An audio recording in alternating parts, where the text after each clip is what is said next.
চাটা খেয়ে নিন।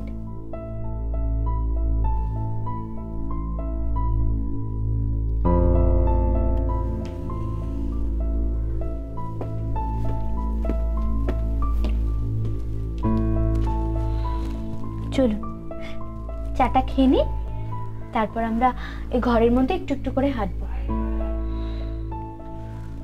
না গো, আজকে আর ভালো লাগছে না আমার। কি যে হলো, আমার ছেলেটা কেন এইভাবে কথাবার্তা বলছে আমি বুঝতে পারছি না। ও আগে এরকম ছিল না, তোমার সঙ্গে এইভাবে কেন কথা বলবে? আমি এতে কিচ্ছু মনে করিনি, ও তো অনেক ছোট, ও ওই কথাগুলো ওর অজান্তেই বলে ফেলেছে। আমি এতে কিছু মনে করিনি। আমার অসুখের এই চাপে আমি তো একদম ওর দিকে তাকাতে পারিনি। বুঝতে পারছি না ও কোনো খারাপ কিছু। না, ও কোনো খারাপ কাজ করবে না, কিচ্ছু হবে না, কিচ্ছু না। দেব না আমি ওকে, কিচ্ছু দেব না। কোনো বই কেনার টাকা নয়, কোনো কিচ্ছু নয়। যতক্ষণ না তোমার কাছে ক্ষমা চাইবে আমি ওকে কিচ্ছু দেব না। দেখুন, ওকে যদি আপনি টাকাটা না দেন তাহলে কিন্তু ওরই ক্ষতি হবে, ও বইটা কিনতে পারবে না। আচ্ছা, আমরা বড়রা যদি ওকে না ক্ষমা করি তাহলে ওর ভুলটা বুঝবে কি করে, তাই না?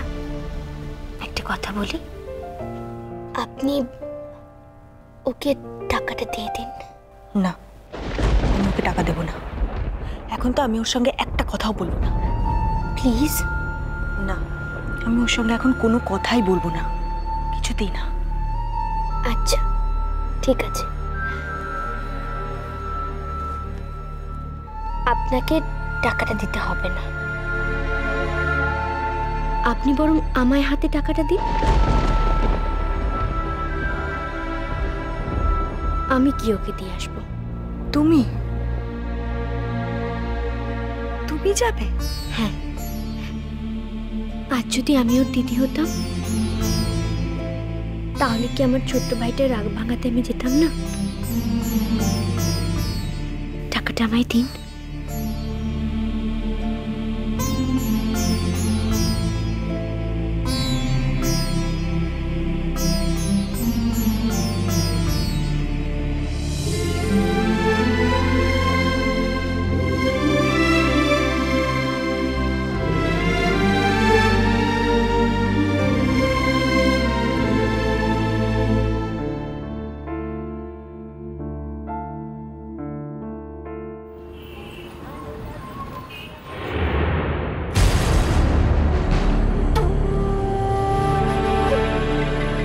আসতে পারি? আপনি হঠাৎ এ সময়? ওই এমনি, আসলে একটা ছোট্ট কথা ছিল। বলুন। দিদির উইলের কত? দেখুন, আপনি আমার ভুল প্রশ্ন ভুল জায়গায় করলেন। এটা আপনাদের পরিবারের ব্যাপার। শেষ রায়চৌধুরী যদি আপনাকে কিছু জানাতে না চান তাহলে ক্লায়েন্টের শর্ত মেনে আমিও আপনাকে কিছু বলতে পারি না। এটা আমাদের প্রফেশনের এথিক্স। Ethics, ethics, ethics. আচ্ছা, আপনি এথিক্সের বাইরে গিয়ে কথা বলতে কিরকম চার্জ করেন?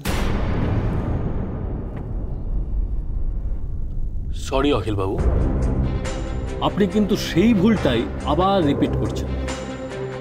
দেখুন, আপনারা আমার পুরনো client. With all due respect আপনাকে বলছি, আমার একটু কাজ আছে, প্লিজ এক্সকিউজ মি। হ্যাঁ, সে তো ঠিকই, আপনি ব্যস্ত মানুষ, আপনাকে ডিস্টার্ব করাটা উচিত হচ্ছে না। একটা ছোট্ট প্রশ্ন, মানে আমি কিংবা মানিক উইলে কিছু পাচ্ছি? আমি আপনাকে কোনো কথা বলতে বাধ্য নই, তবে উইল মোতাবেক আমি আপনাকে শুধু এইটুকু জানাতে পারি, আপনি এবং আপনার ছেলে না খেতে পেয়ে মরবে। আচ্ছা, আজ রাতেই তো আমি আপনাদের বাড়িতে যাচ্ছি উইলের ড্রাফট নিয়ে, সেখানেই সবকিছু পরিষ্কার হয়ে যাবে। হ্যাঁ, নাও প্লিজ এক্সকিউজ মি।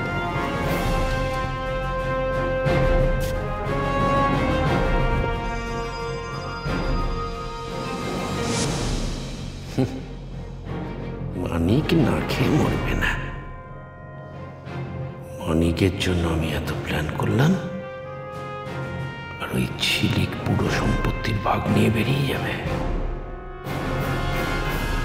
না। মানিক যাতে পায়ের ওপর পা তুলে খেতে পারে, তার জন্য যা যা করতে হয় আমি সব করব, সব।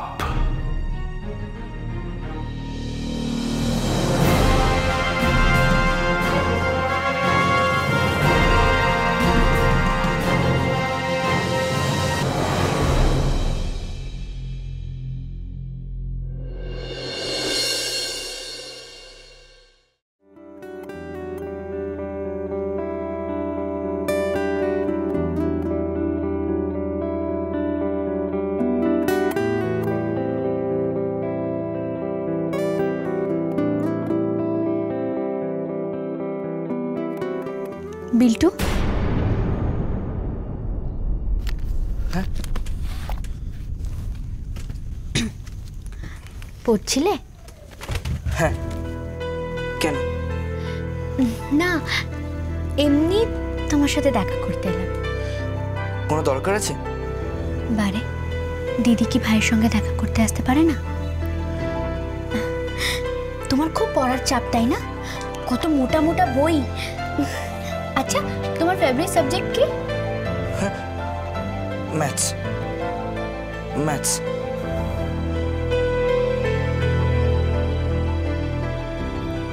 আর শুনুন, আমার এখন পড়া আছে, সব আজে বাজে গল্পের মধ্যে আমি থাকতে পারবো না। স্যার অনেক টাস্ক দিয়েছে, সেগুলো আমার কমপ্লিট করতে হবে।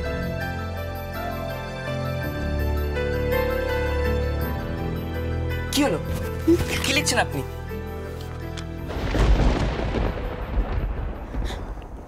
সৌরভ মুখার্জি? এ তো আমার ভালো নাম, আপনি কি করে আনলে? ম্যাডাম, ম্যাডাম আমাকে বলেছেন।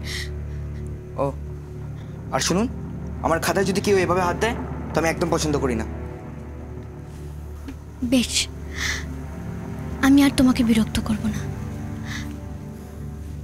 শুধু ম্যাডাম একটা জিনিস পাঠিয়েছে, সেটা দিয়ে আমি তোমায় চলে যাব, যাতে তুমি তাড়াতাড়ি বইটা কিনতে পারো। তার জন্য ম্যাডামই টাকাটা পাঠিয়েছে। মা টাকাটা দিয়েছে? দারুণ হবে। তাহলে এবার মার কাছে গিয়ে মার অভিমানটা ভাঙাবে তো? এখন আমি পড়ছি, পড়ে তারপরে দেখছি।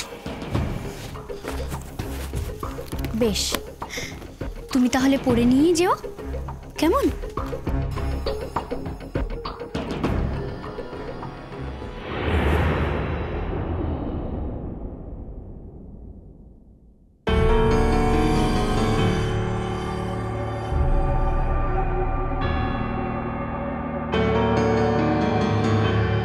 ও আচ্ছা, লুকিয়ে লুকিয়ে মাসি ভাইকে টাকাটা দিয়ে দিল, আর আমার বেলাতে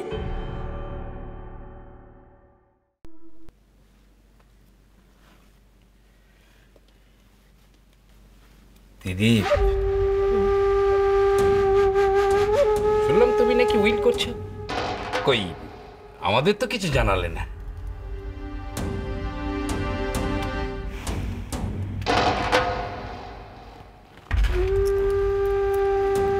এ ব্যাপারে তোদের জানানোর তো কোনো প্রয়োজন নেই। তোরা তো এই সম্পত্তির কেউ হোস না, আর তোদের সঙ্গে এই সম্পত্তির কোনো সম্পর্ক নেই বলে তোদের নো অবজেকশনও নেওয়ার কোনো প্রয়োজন নেই। তোমায় ছাড়া ঘুম আসে